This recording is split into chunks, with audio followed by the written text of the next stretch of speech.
Hey. You were prepared. I was waiting for you. Hey, it's Mike and Mitch, and I was waiting for Mitch to do something to mess up the intro, and he just didn't. So I messed it up myself. Yes. But that's cool, because that's the way we roll.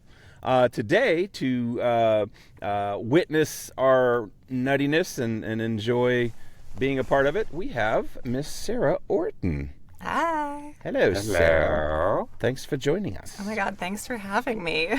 This is so fun. You're just like, so cool. Thanks for being on the show. Oh my gosh, we're making fun of our guests already? I want to do it. I didn't expect anything less, to be honest. Yeah. Well, hey, Sarah. It's great to get to meet you and know you. I met Sarah all of 10 minutes ago. She's a friend of Mitch's from a mutual talent agency. And feel free to mention what talent agency if you would like. You go. Ta-da Voice Works. Ta-da Voice Works. Yeah, so Toronto, Canada.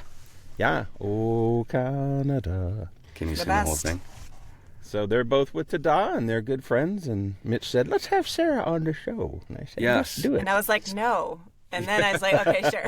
I think that's kind of how it went. You were like, I'm not so sure about that. I don't know what I would say.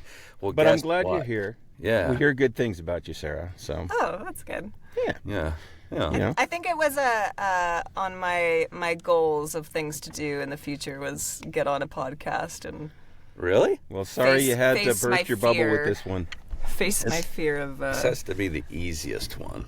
Yeah, that's the speaking thing. in the moment. We just mess around here and just talk about you. You know, you get on other podcasts and you have to actually, like, I don't know, say stuff that's meaningful and try to sound intelligent. We don't do that at all. Thank goodness. Yeah. Sound dumb so we can sound good. That's why we bring people on. I mean, occasionally we've had a guest on that's very, that's very knowledgeable. Like when we had Anthony Reese on, Mitch and I just kind of sat here and went, that's great. Wow. Tell us more. So, It's good. You'll have a couple of those kind of guests every 1 or 2, and then yeah. And then we have you, Sarah, is what he's trying to somebody say. we can play around with. So, Yes. so let's get to know you, Sarah. Let's let our listeners get to know you. We usually begin in the beginning. So, as we've talked to a lot of people, there's been a lot of, back when I was a kid, I liked this, I like cartoons, or I like to act, and I like to do this, and then therefore it kind of morphed into what I'm doing now. So where was that where did that bug hit you first? What happened with young Sarah that made you go, I want to be creative and perform? And, where did that take you? Yeah, okay. Well, I grew up along a river. Did you live in a van? No, Oh, gosh. no. Darn it. I lived in a little house on a big property by the river, and you had to take a 3-minute cable ferry to get to it, to get to our home. And my mom still lives there now. I just live down the river, up the river. She lives down the river now. That's but so anyway, cool. So sort of a remote area. And yeah, we did have cable. I did watch cartoons. Acting was never something I ever considered, not on my radar. But singing was. I grew up in a musical family, and we would bond over American Idol, and Day my one? mom- Are you a day oner? oh yeah, I'm pretty it's been a minute since I've watched or thought about that, but Yeah. Yeah, it was. See, back in the day, Mitch, it was a phenomenon. Wait, It was. That I watched American it. Idol. Wait a second. Sarah's younger than me, god dang. Okay. Oh, Keep going, Sarah. Don't yeah, let Mike but my trip you mom up. plays music. She's a musician and sings, and we come from a lineage of singers, and it's just one of those things that I was like, I'm gonna be a singer when I get older. And then I guess I did those things. I'm like, I need to go to the city to be a singer. So first I went to college. Thank God. I went to music school, and then I convinced 4 guys in my band to move to the city with me and be a band in the big city. ooh. How tough and- was that? Pretty tough, yeah. Yeah, I wouldn't like totally recommend it, but it was fun. So what you were in a band? That's cool. I didn't know that. What genre lots of of music bands. were you? Yes. Did you play? That genre at that time, we were like an indie rock, Okay. soul, jazz influenced indie rock soul band. All right. All the Sounds things. great. You were the cool kid. Got it. Yeah, we moved to Montreal. It was fun. Like some cool things happened. Didn't work out. We like toured back across the country, and then went back to the eastern Canada, and resettled in Toronto. And the band kind of fizzled out at that point.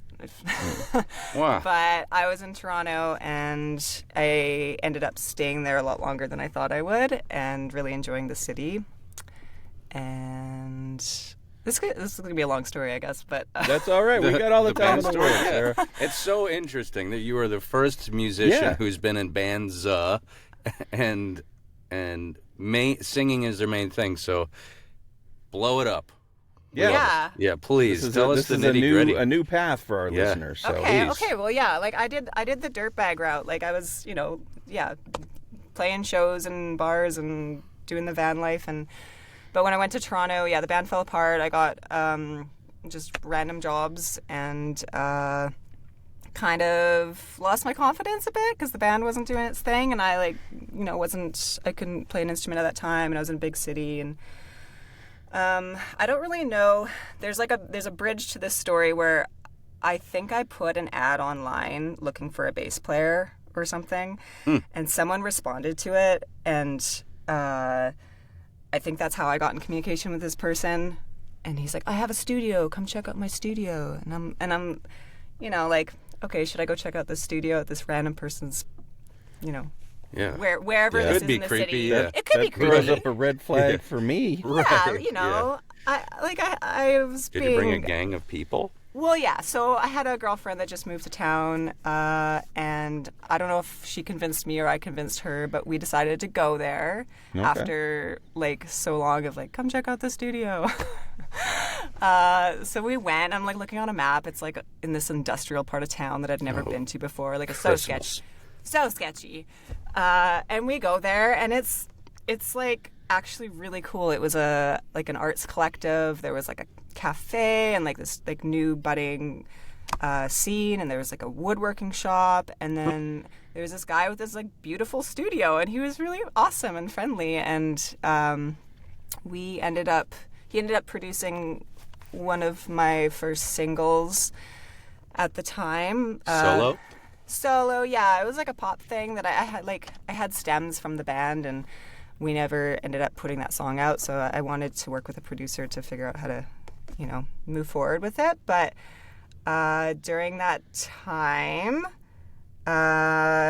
he was like, "Oh, you'd be really good at voice acting." And I was like, "What's that?"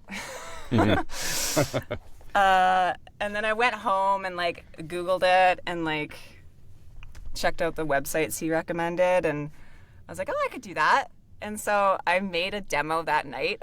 Oh, whoa. How long ago was that? How long ago was that? That was in 2017. Okay. Wow. I didn't know anything about anything, so I was just like, sure. And so I made a little demo, and then I brought it back to him, and he's like, "Oh, usually when you recommend something to someone, they don't go and do it." That night. Yeah. And he's like, "This isn't that bad." So I think he remixed it for me, and then I had a demo, and he actually got me an audition for my first job that I landed in his studio.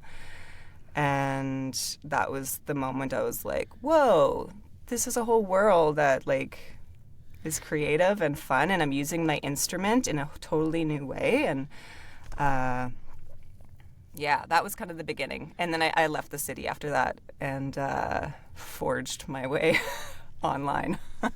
Oh my gosh. So how did it evolve from there? I mean, you were fortunate enough to have a connection. You got a job. I'm assuming, was it a commercial job or was it? Yeah, it was. I feel like it's long enough now that I could say what it was for, but it was for Boom Audio speakers. But I don't know if it was ever a big. I don't think it was a big commercial or anything. I think it was either an internal thing or I don't know. Yeah. I'm getting a call from them right now. Oh shit. No. Yeah. All right, so you did that. Is that the only while you were in Toronto? Is that the only one you did, or were there others? There were others. Yeah, I did one more that was like this is the first and only I've ever done of that, but it was like translating the written words from a TV show, like audio transcription. Yeah. Oh. Okay. And I always thought that was a robot that did that. So Yeah. yeah. Okay, Did this that is once. that's Mike and I wish we had that. Yeah, we've been laboring and to go in and Yeah, I mean, I labored too. I made my own demo and then I got a job. It's like, wow. I would love to find this demo. I don't know where it is anymore, but I've put in so much work since that time, and I can't imagine it was like the greatest. Yeah. Is it on tape? It's always interesting to go back and hear like beginner you. So it would be interesting if you found that demo and listened to it and were like, ooh, I'm so much better now, or ooh, I really had something right out of the bat, or something. It would just be interesting to kind of hear yourself from in the beginning. Yeah, totally. I agree. I'll be able to critique it for sure. Yes. Yeah. Like I do every time I listen to my active demo. So Yeah, every time. I mean, same. Like, if there's anything we're good at, it's critiquing ourselves. Yeah, that imposter syndrome really runs deep. So you so you were done with the big city at that point. You're like, I want to go home, or was it just you were done and what brought that transition on? Well, let's see. Yeah, I was done, but I didn't want to be done, and so. You mean musically? Yeah, it felt like giving up on my dreams by leaving the city. So what actually happened, like, I actually sent my stuff home and, like, hung around for a month in Toronto, like, couch surfing, because I, like, didn't want to leave. I was like a just in case. Yeah, well, you okay. Take all your rods out of the water. Yeah, I joined another. I had my confidence back. I, like, joined this cult band, and they, like, were going to go on tour. And I'm like, well, I'll go on tour with you guys. And I may as well send my stuff home. And at that time, I was living in a pretty rundown apartment, and the people upstairs probably were schizophrenic, but they were yelling about bed bugs one morning, and that was my greatest fear. Living in the city was getting bed bugs. So I think with the knowing of the plans I had ahead for myself, I just, like, called a buddy with a van, and he helped me ship my stuff home, and then.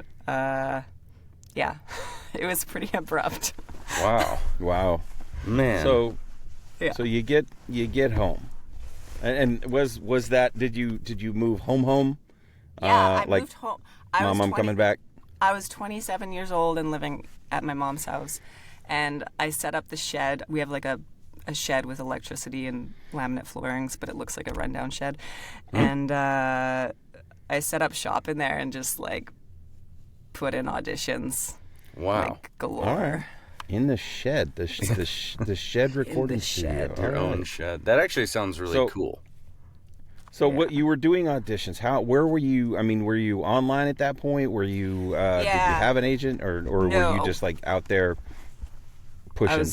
I was just pushing on. Voices 1, 2, 3 was my jam. It's just before they, like, did the algorithm changeover. Right. I was definitely, like, learning as I go, which I know in today's industry is not recommended and totally against the grain, but I was just naive and didn't really know any better, and I was like, well, I booked a few jobs, why can't I book more? And in the position I was in, I didn't really have anything to lose by just, moving forward, so that's what I did, and I kept getting more and more, like, bigger brands, and I built a sweet portfolio. Nice. And then I, like, got proper demos done and got some, like, guidance. And when was that? When did you decide, like, oh, I need to take it to the next level? 2019. Oh, okay. I think was. Right before it all happened. So yeah. Yeah. before the rest of the world got into voiceover because of a certain event. Well, that's how I think that's how I got signed to the agency, was the transition of COVID. Was actors weren't able, not all of them were able to record from home, and I had already been booking and working and doing all that for a year prior, and I think, Tada was like, keep working while our other roster figures out how to audition. I would imagine, like, that's what it seemed like was going on. Well, So you got on sometimes you're in early. the right place at the right time doing the right thing, and stuff happens. So Yeah. I mean, it was a year, like, I think I emailed them a year prior. Like, it wasn't like a couple weeks, like, hey, I had messaged them a long while before. I've never had an agency email me like right away after I've emailed them. They're probably flooded. I had one. All right, so you're with Tada. Are you still doing the online stuff as well? I took a massive break after they changed their platforms, and it didn't feel like it was serving me anymore. And I'm back on it now as kind of just filling in some gaps and staying sharp. Right. Like the good old days. Yeah, I'm on there, but not like I was. That's how it feels too. When you audition enough, you actually like keeping momentum. I don't know if you guys have taken breaks recently, but it kind of hurts a little. I feel like I've stepped back. Yeah, you want something to keep you like disciplined, and if you don't have anything to work on, I mean, you can always find things, but it's nice to have something that feels like there'll be some forward momentum for you. And Exactly. Yeah. Yeah. So go ahead. I was thinking you didn't get any of that spinning your wheels feeling that a lot of new voice actors get when they start and they're reading scripts that someone just handed them and go like, try this out, and I'm going to tell you how you do. You were 4 stakes from day 2 or something. Like you were playing for realsies almost immediately. I guess, but it wasn't like I was like, getting hand out like million of jobs. Like it was it was every so often enough to be like, oh, you're doing something right, Right. But there were stakes every time. If I'm just reading for Mike, no stakes. Yeah. Right? So you had that because that's what I wanted when I first started, and everyone's like, no, don't do that. For me, that's the truth. Don't, sir. It makes sense. It makes sense. Yeah, it makes sense. Our steaks needed seasoning. A little bit more seasoning. A little bit. I didn't know any better. I was just like this girl from the river. It's funny because, I mean, you're not the first person we've had on. You're not the first person we've talked to that's like that. That's like, I didn't know any better. I got in backwards, but now I know. And it worked for you. I mean, that's great because I'm sure there's, thousands of people out there like you who got into it the wrong, who were like you that got into it the wrong way, and they didn't have the success. And they just thought, well, I guess it's not for me. So kudos to you for getting that early success, at least enough to give you a taste of, all right, I think this is something that I can do, and then continuing on. So now here you are. And you're on the biggest flourishing. podcast in the world. Yeah, and the greatest podcast with the 2 greatest guys who weirdly look like, similar, and one looks like the older version of the other. Is what Which we is get which? time. We don't know. But Anyway. we've had the discussion before. Mitch is not my long lost illegitimate son. We're gonna talk about it every time, I think. I know. Well, no, it's just the last time. So I don't even know where I was going now. I just got off on a tangent. Just talking about how we look. Yeah, but before that, yeah. So you're here now. You're having some level of success. You've got at least one agent. I don't know if you have others. Where is your success lie? Is it pretty much in agency work, or because I see other people talk about it and they're different. A lot of people are doing the direct marketing and they're getting more success with that.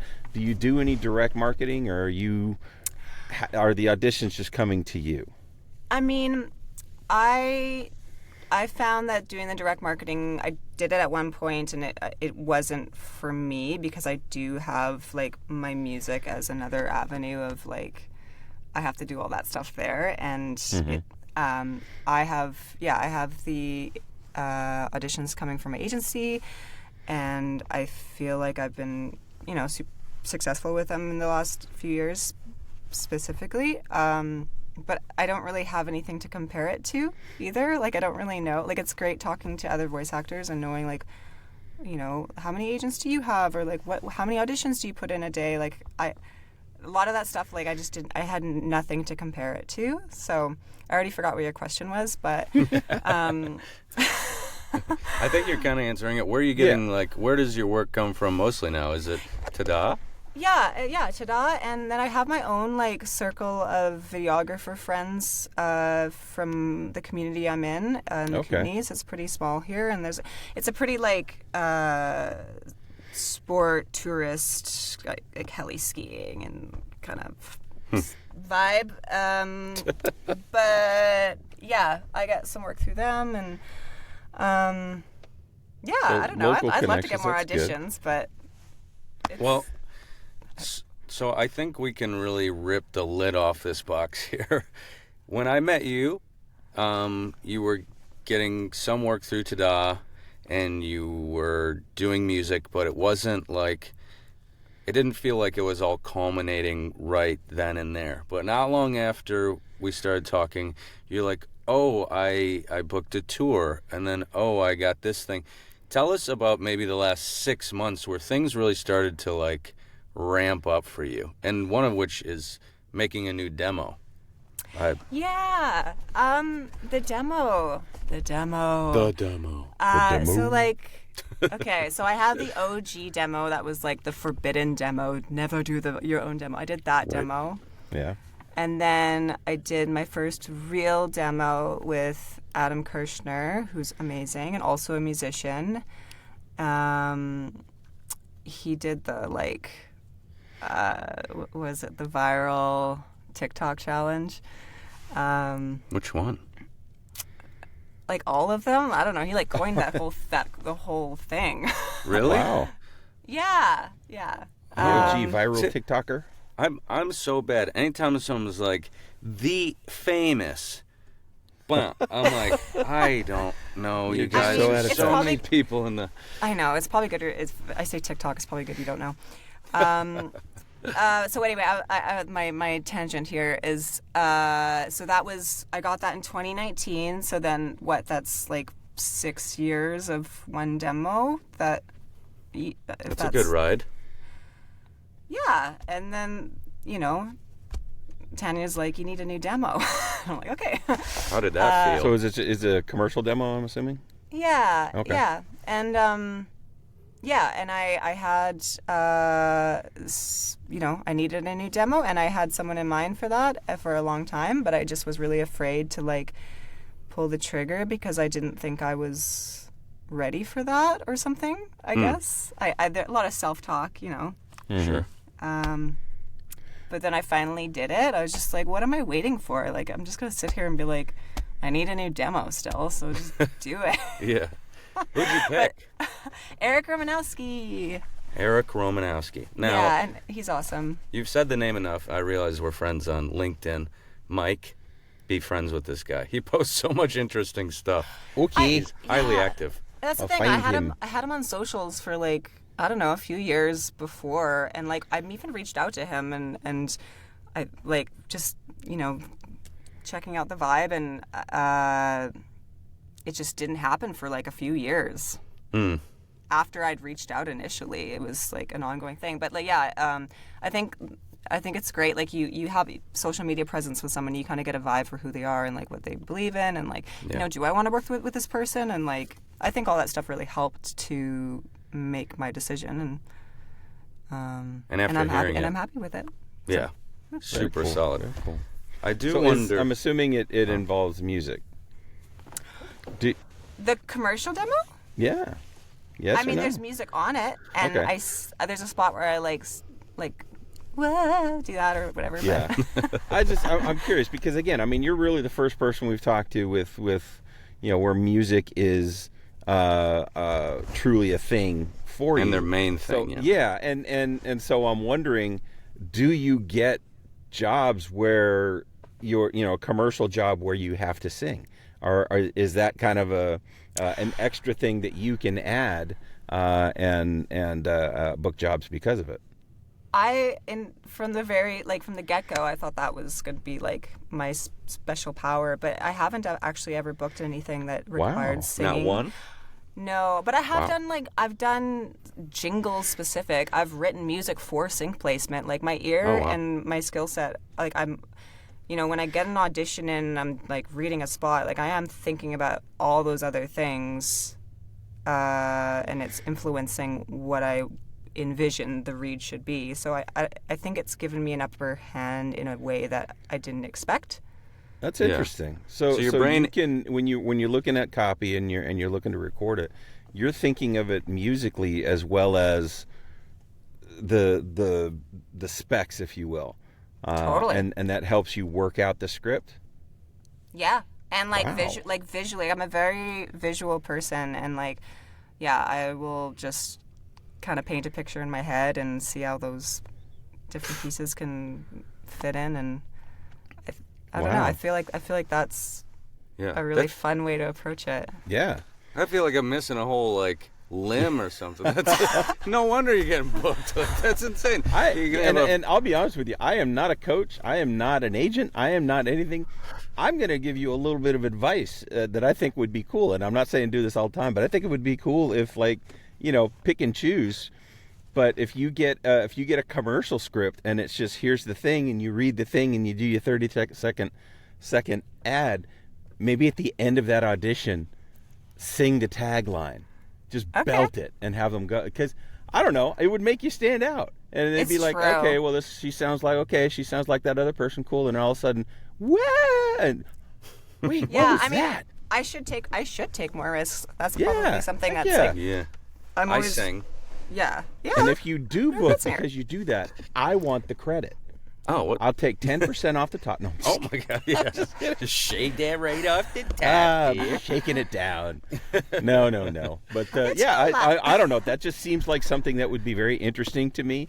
And they always tell you, coaches always tell you that, it's good to, not go too off the wall, but you need to stand out, because these casting agents are listening to hundreds and hundreds, if not thousands, of auditions, and if you sound like every other Canadian woman, what's going to make you stand out? And that would be something I would think that would catch people's ear and go, oh, I'll take my risks. The next one's for you, Mike. All right. So what's hilarious about that exact story is I agree, but I was watching a YouTube. Another person's podcast, the Voice Casters. If you've ever gotten a script from Voice Caster, they're a company that does casting. Okay, but the two main women, they have a podcast and they talk about the do's, don'ts, what we hear. It's really an inside scoop of casting, and they were talking about all the weird stuff people should and shouldn't do, and it came up. I'm hearing a lot of people singing, just don't. I'm tired. I've heard that before too. Tired of hearing people sing in their audition.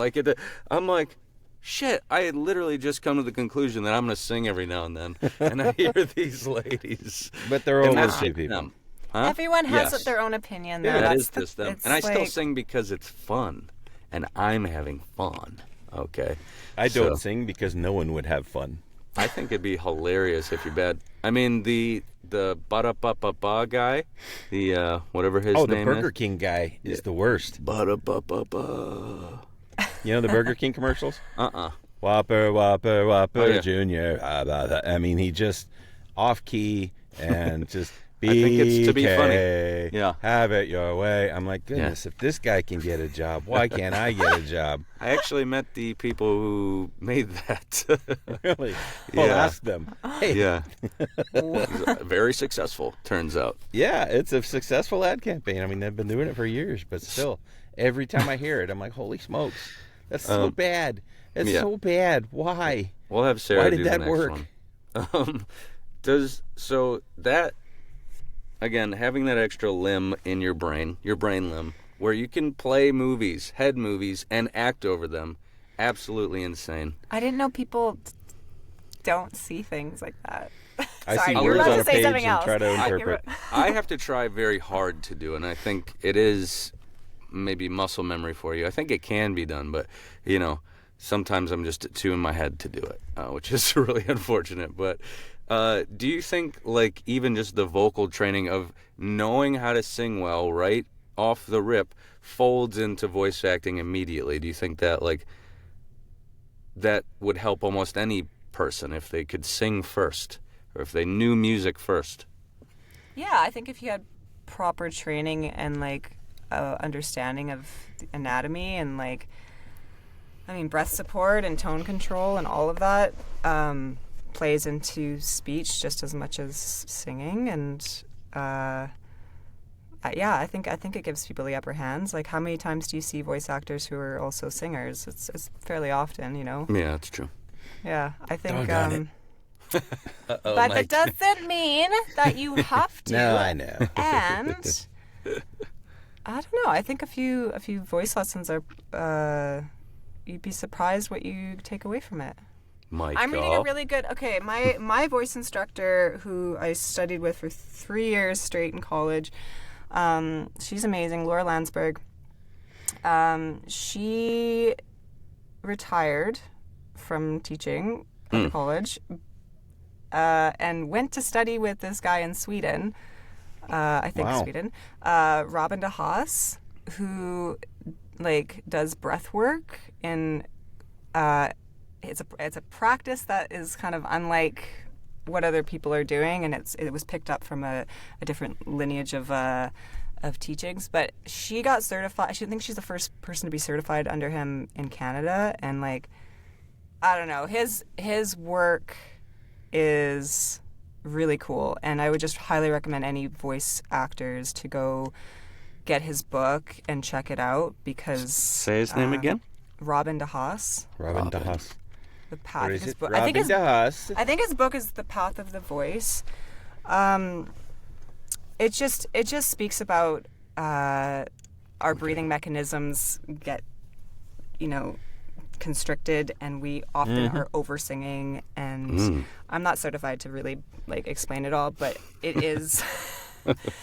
It is really fascinating when you learn more about the mechanisms and the issues that our bodies can, pick up along the way, and how that affects our vocal production. Yeah, for sure. I know, like I said earlier, as far as singing, I know I don't breathe right when I sing. I'm sure everything else, it plays into voice acting, and I know that I probably could do it better. I probably could speak from the diaphragm more. All the things and the vocal techniques, the breathing and everything. It's just all, I'm an old dog, and sometimes it's hard to teach an old dog new tricks. So I tend to shy away from stuff like that. But I'm hearing that I need to look more into it. And can we get you to sing by the end of the year? Yeah. By the end, the what? By the end of 2025, I'd love to get you to sing something. We're going to say it here live. What? Mike. We're going to live stream? We're going to live stream you singing by the end of 2025, hopefully with the help of Sarah Orton and maybe some others. With an audience of hundreds of thousands. Hundreds of thousands. Yes, it'll be an event. If you want, I think that'd be fun. This is going to be great. I'm so happy to rope you into great. this. Yeah, great. By then, I'll learn to play an instrument. And it's only going to help. Because I have time to do that. So, I have 12 more questions, and then we'll move on to Mike's questions. I'm just kidding. I don't. I don't. But, so you got this demo. I know it's great. You're waiting to send it, and we can talk about that. I don't think you've sent it to anybody. But you also have all this other stuff coming up this year. And please enlighten us what's going on in your musical life and your VO life, and how they're maybe intertwining or separate. Yeah, I think they both feel like they're leveling up in ways. I'm definitely taking everything super seriously and really focusing on bringing it to the next level, and that next level is I'm babbling. With Tell the us what it is. voiceover, I mean, yeah, with the voiceover, I think it'd be cool to be getting more auditions and like shopping that around more, yeah, that's an awkward time to be doing that now as a Canadian. But with the music, there's lots going on. I'm in like 14 bands and going back to Toronto actually and Montreal next week for the first time since I lived there many dirtbag years ago. And yeah, I'm going to be doing some recording with a friend there. We're going to be playing some shows. I'm releasing some new music this year, and I've got a new band. What musical genres are you working in now? You said indie dirtbag stuff a while back. Where are you now? What is? Where am I now? Yeah. I'm in an alt soul band. Penny Shades. Penny Shades, yes. Penny Shades, okay. And that's pretty like... What is alt soul? I'm unfamiliar. I mean, it's a term I coined to encompass... Oh, so it's your term. All right. An exclusive. I mean, alternative can mean a bunch of different things. Yeah. I think we're all like really... musicians that have been doing this for a while, and everyone's like really established and brings a lot of expertise to the table. And so when we all get together, it's like there's always usually some magic that happens, and we're writing collaboratively, and it's like R&B, neo soul kind of vibes. All right. A little bit of psychedelic flair. Cool, man. It is cool, man. If you watched my video that I made about my content day.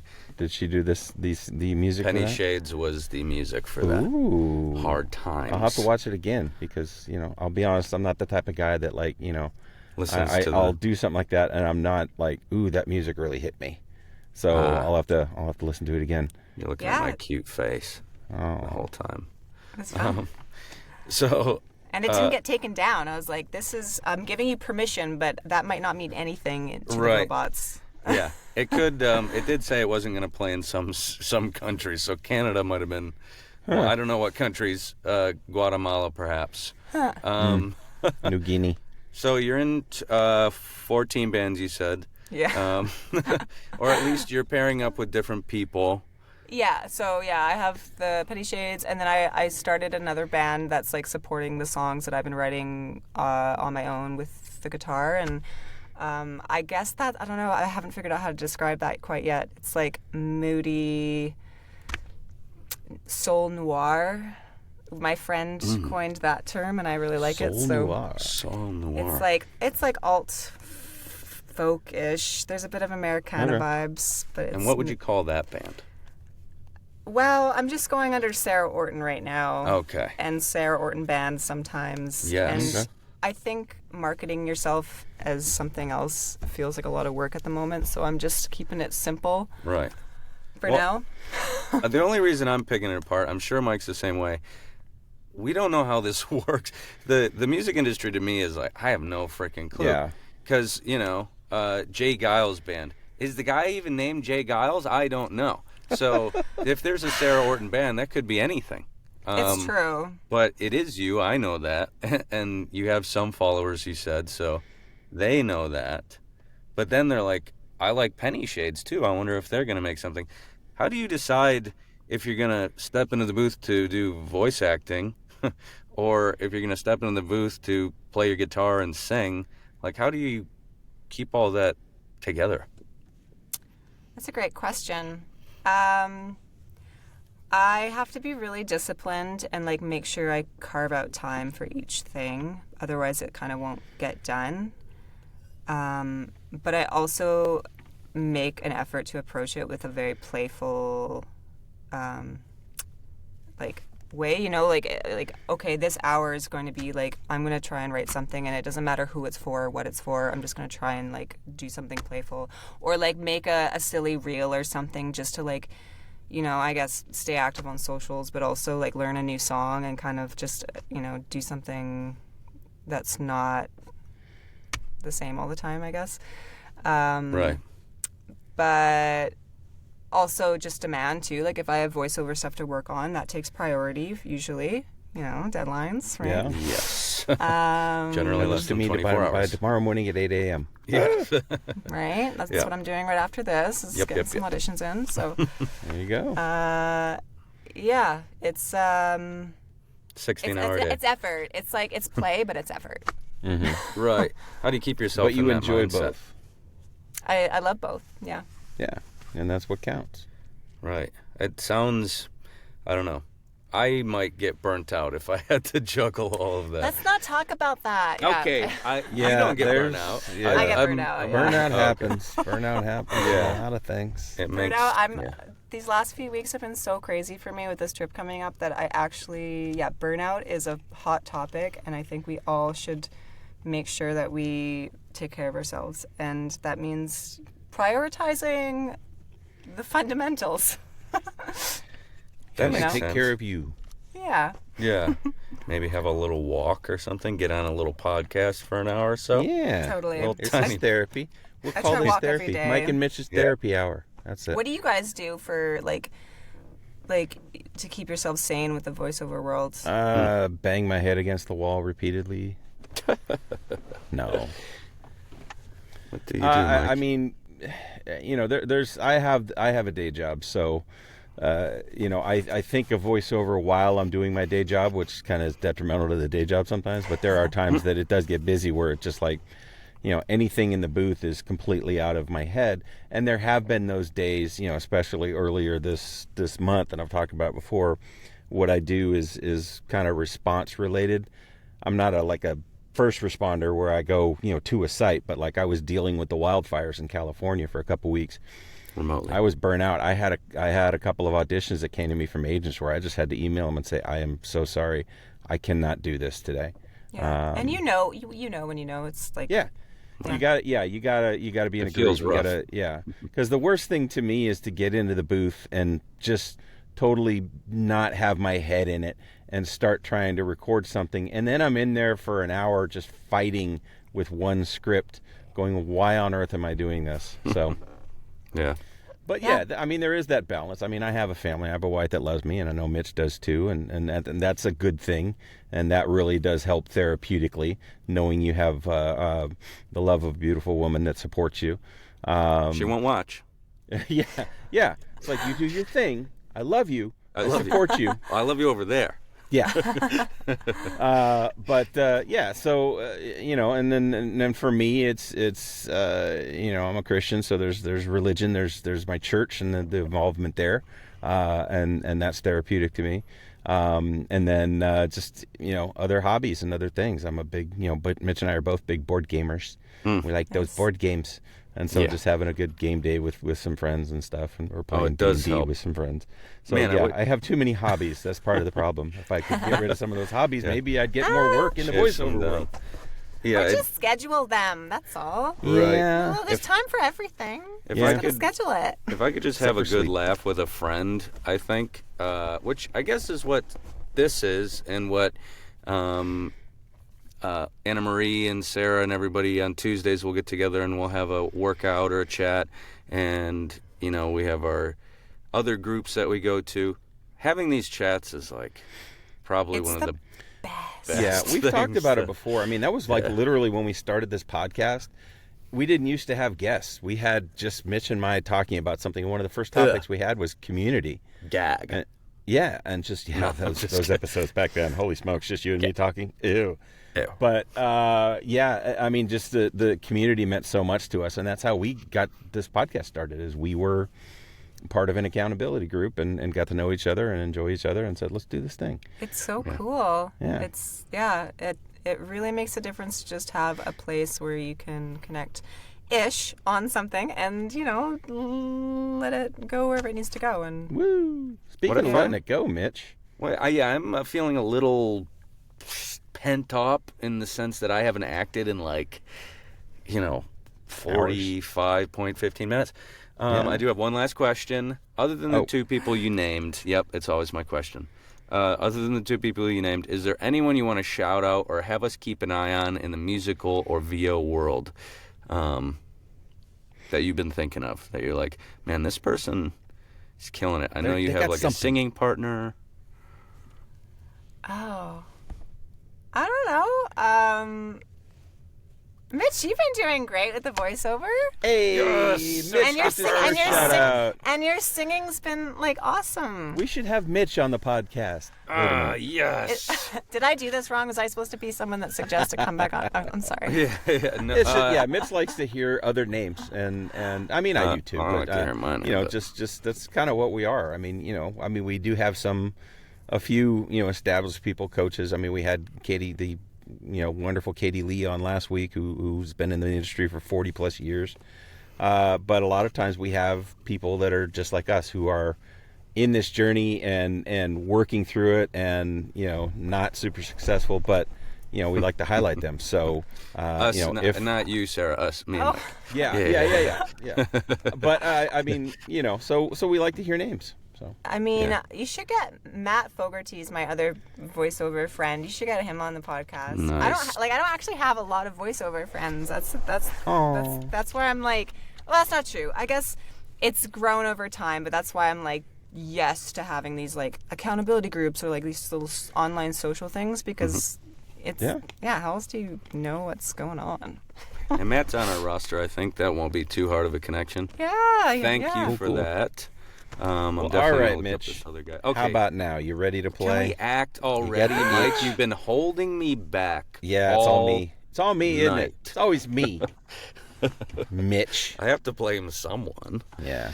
Okay. Accountability, Mitch. Can we pause right now? Yep. Okay. Let's pause. We'll come back in a second. Here we go. Yes. Okay. This is an interesting script. Based on some weird ideas. Should I tell them the title, or are they just going to hear? I don't think you tell them the title, because let's let that come out as it does. This is between Terry, Tommy, and Mitch. Yeah. I'm Mitch. So playing against type. Yes. The three of them are sitting in a dirty garage, surrounded by pizza boxes, empty cans of energy drink, and an old busted-up keyboard. Terry is pacing around with a notebook. Tommy is lazily strumming on his guitar. Mitch is tapping the snare drum with a pencil. Okay, guys.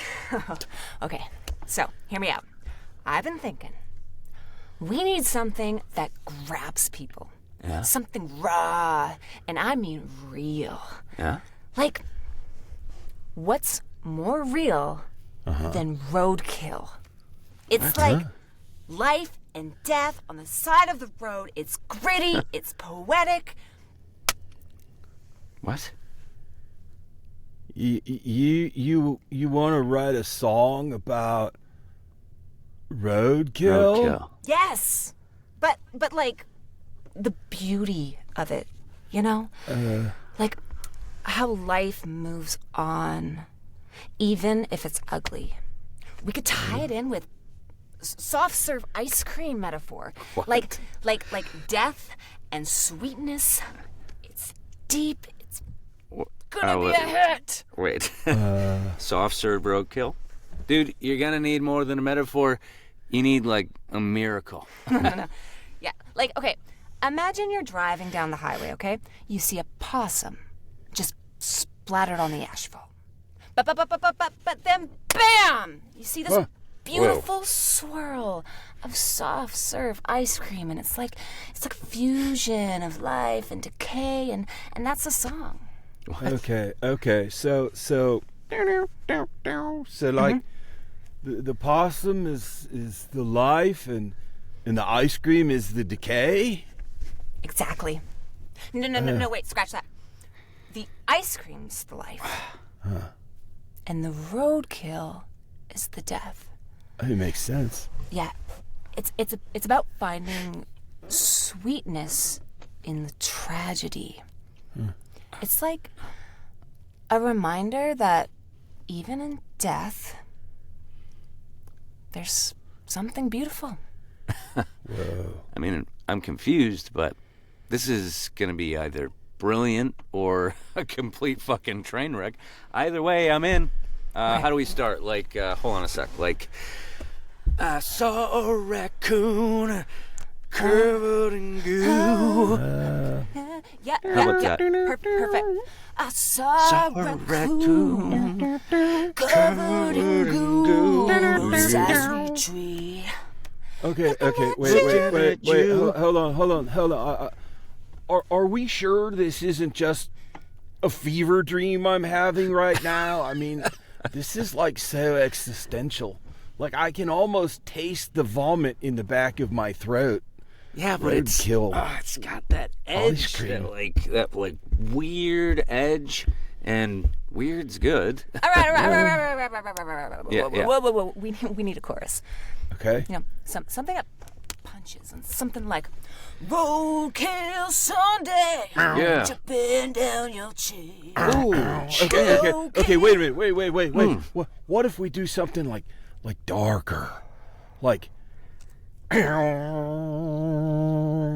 prison dreams in the hot sun. Spin it till the night is done. I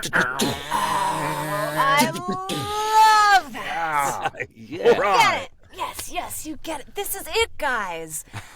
This is the greatest indie hit we've ever written. It's kind of more hard rock, but yeah. Yeah, right. you know. Wait a second. The people are going to love this song. About dead animals and ice cream. Totally. Come on.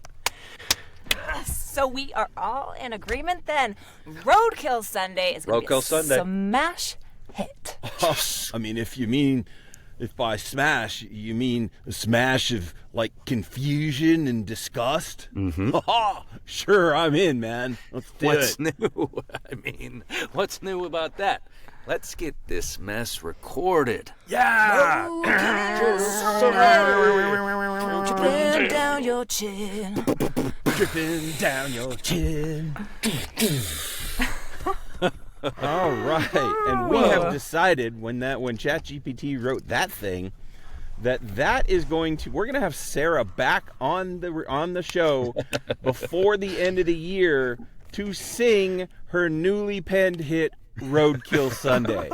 It's going to be a we thing. Do have time to Book put it. that together. Book it. You know, I don't usually like to merge with the AI, but I think this might be an exception. Ah. That, oddly enough, I asked it to make us fight about what it was supposed to be about, and that might have been one of the most cohesive scripts where we all got along. What if we did this? No. Yeah, that's great. Yeah. That's insane, and I love it. Yeah. I felt like we were on that 70s show and we're just like in the garage. Yeah, at a We're card downstairs table. in that Not circle, high. just looking around at each other, man. eating sandwiches. Boy, oh boy. You All guys. right. Well, hey, Sarah, it was great. I mean, like I said, I didn't know you until 10 minutes before the show, but I feel like I know you so well now, and now we're best buds. So Not that. yeah, That happens. appreciate you having on. Appreciate you having on. Having you Appreciate having on. you on. See, that's when we know it's time to quit. When Mike starts forgetting how to word things. If we didn't make it awkward in the end, we did it wrong. It wouldn't be Mitch and Mike's voiceover journey. Thank you for having me. I didn't even word things that bad either. You word You fine. fit right in. Yeah, you word word well. fun. You worded well. You word like good Thanks stuff. for wording with Yes. Thanks, word, for with us today. We're just gonna in say bye that podcast. way. Or, okay. Yeah. Nice. Bye, y'all. Mm-hmm. Bye.